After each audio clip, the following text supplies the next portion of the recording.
बहुत समय पहले की बात है। एक छोटे से गांव में राजू नाम का एक गरीब लेकिन मेहनती लड़का रहता था।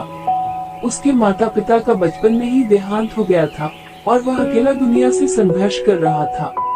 वह कभी लकड़ियां काटता तो कभी गांव में छोटे मोटे काम करता, लेकिन फिर भी उसका गुजारा मुश्किल से होता। एक दिन जब राजू जंगल में लकड़ियां काट रहा था तो उसे जमीन पर एक पुराना मुड़ा तुड़ा कागज का टुकड़ा मिला।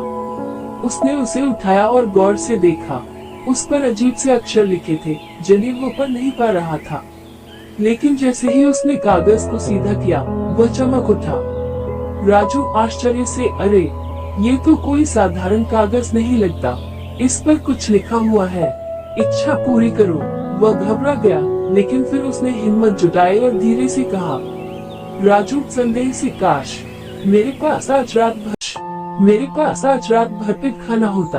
अचानक उसके सामने एक चमचमाती थाली आ गई जिसमें गरम गरम रोटियां, सब्जी, मिठाई और दूध था।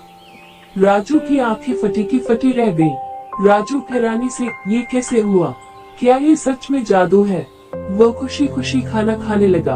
अब उसे समझ आ गया था कि यह कोई साधारण कागज नहीं बल्कि जादुई नोट था।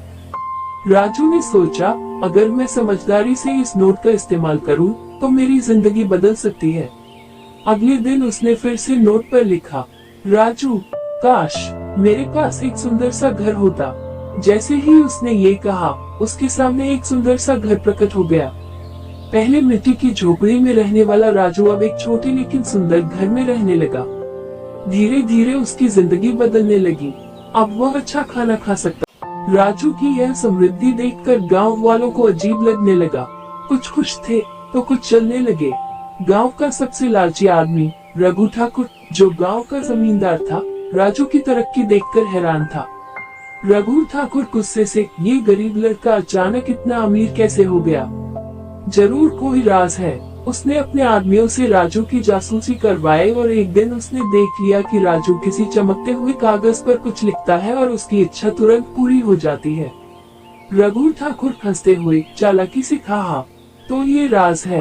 अगर यह जादुई नोट मेरे पास आ जाए तो मैं सबसे अमीर आदमी बन जाऊंगा।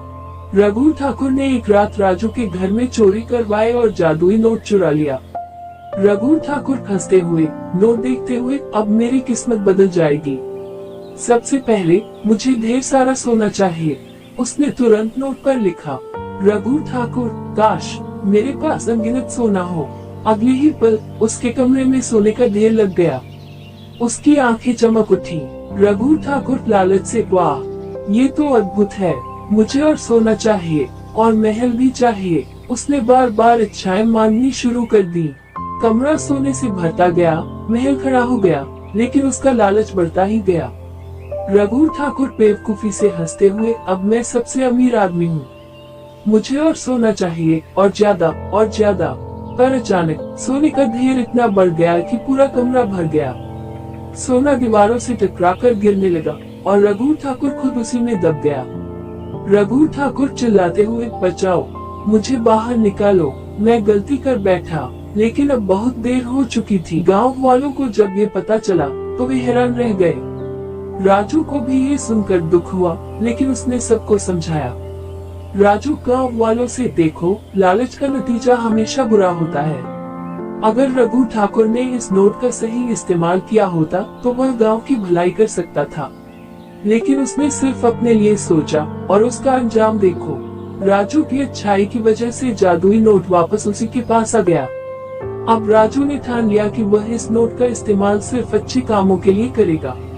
उसने गांव में एक स्कूल